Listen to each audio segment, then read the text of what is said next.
So I've been doing NaNoWriMo, and it is currently day 8, I believe, for NaNoWriMo.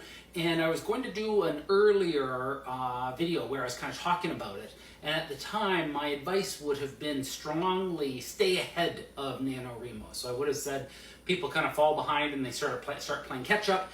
And I was going to say do as much as you can to kind of build up a buffer, some extra words, and kind of stay ahead of things.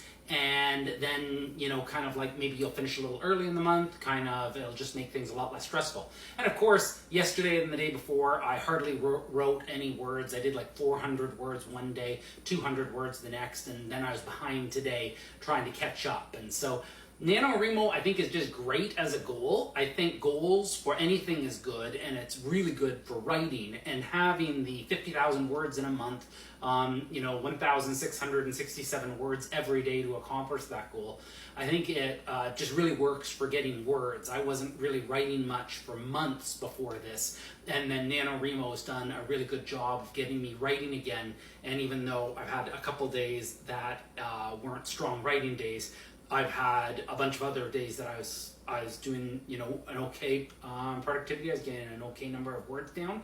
Then I had a couple days that were just great. I was just on fire. I got tons of words out.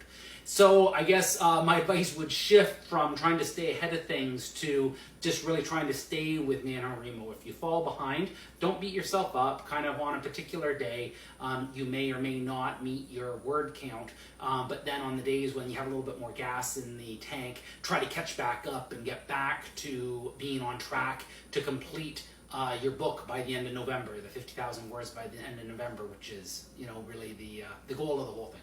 So good luck to all of you who are doing it, and I hope you get the words, and I hope you finish your book by the end of November.